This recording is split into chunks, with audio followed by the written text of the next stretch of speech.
How's everyone doing today? Well, today I'm going to show you guys how to revive your sourdough starter. I haven't really made sourdough since last winter. Summertime, I'm too busy outside doing stuff and it's a bit time consuming, so I don't get time to make it through the summer. So my sourdough starter has been sitting here probably for 5 to 6 months, and it's pretty sad looking. I revived some the other day, so I'll show you what it looks like after it's been revived. And funny enough, you'd think you wouldn't be able to get this stuff revived, but it revives within a day or two. So when you get your sourdough started, you're going to find that there's a lot of liquid on it. So you're just going to pour the liquid off, get all that gross stuff out. And then what I do too is I start with a new jar as well. So what I'll do is I'll grab some of the starter that's in the bottom here. Usually it's pretty liquidy or just flat. This is pretty flat and hard. It's kind of like a pancake in here. So it's gonna look like this, kind of like pancake dough. And all I do is stick into a new jar here and let it flop in there. And what you need is flour. And I usually do, for something like this, I'll do like a cup of flour. So I've got a quarter teaspoon, or I've got 1/4 cups here, so I'll do 4 of these.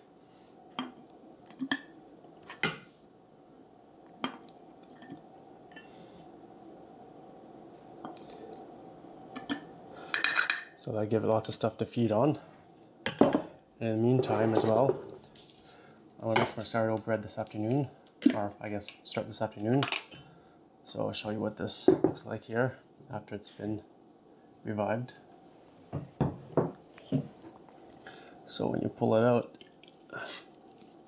it's going to be nice and stretchy, elasticy, glutinous, and it'll have some bubbles and stuff in it as well.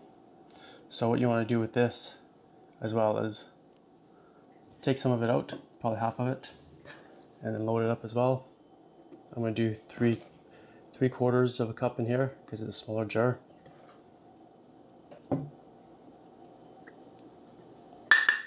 Okay, now so the ratio is a cup of flour to 3/4 cups of water. You can use warm water. If you're reviving it, warm water is good so it revives a little quicker. So I'll do 3/4 of a cup in here.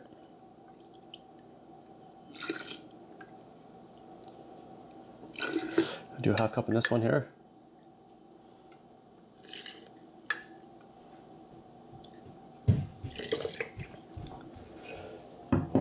It's always nice to start with a clean jar too, but with a clean jar you can see how much it's risen, but it's pretty easy to see once you just take a look in. Okay, so I've got my water, my flour, my sourdough starter that's been dead for 6 months. And I'm just going to take it and mix it up really well here.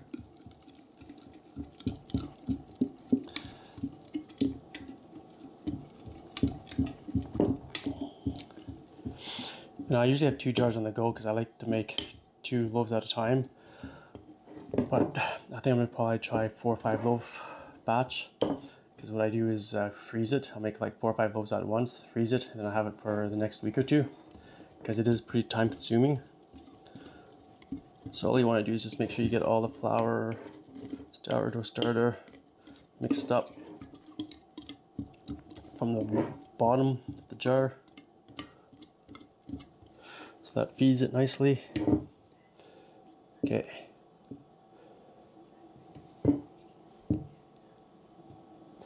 So there we go.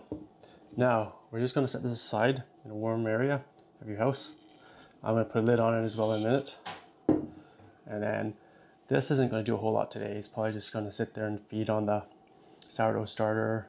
The sourdough starter is going to feed on the flour and water I just put in there and slowly start activating.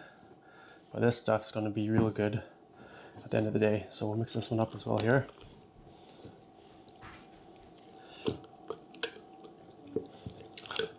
And you want it to be fairly loose. You don't want it dry, super dry. So if you find that your mixture is dry, add just a little bit of water.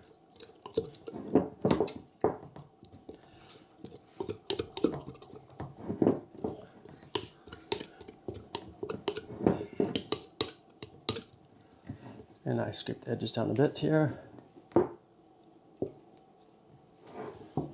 Okay. So generally too with this one, after about 5 or 6 times I make my sourdough starter. After I've made bread that 5 or 6 times, I'll use a new jar. And so this one I'll just put the lid on as well, put it in a warm part of the house. And we'll come back in probably 6-7 hours.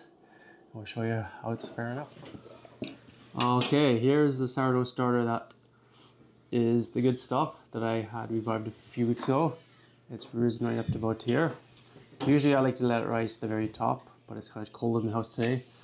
So I might use that now to make bread. With this stuff, as you can see, it's still pretty low. There's some bubbles starting to form in it, which means it's starting to activate, which is good. So I'll leave this till I go to bed tonight, and then I might even, before I go to bed, add some more flour, and then let it sit overnight, and hopefully in the morning it'll have risen up. So we'll continue this process and see how it goes. So to be honest here, it's been a few days since I've actually refed the sourdough starter that was pretty much hasn't been fed for like 6 months.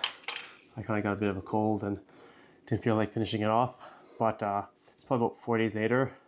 And I don't know if you can see here, it looks like it's activated a little bit, but what we're going to do is to continue activating it, we're going to feed it again. Ideally you want to do this right after, like a day after, 24 hours after, 12 hours after. I'm going to take out probably about half to 3/4 of it. And as you can see, it's a lot more stringier than it was, which is what you want. It has some bubbles on the top, meaning that it's been activated, and it's looking a lot more sourdough starter-like, a lot more blobby, and not just flat and runny. So that's a good sign. So once again, we're going to take our little bit of sourdough starter here. So half quarter of what was in there. Gonna add another cup of water, another cup of flour. And I have probably roughly about a cup of water here as well. Gonna mix it in here. And then we'll stir it up real good again.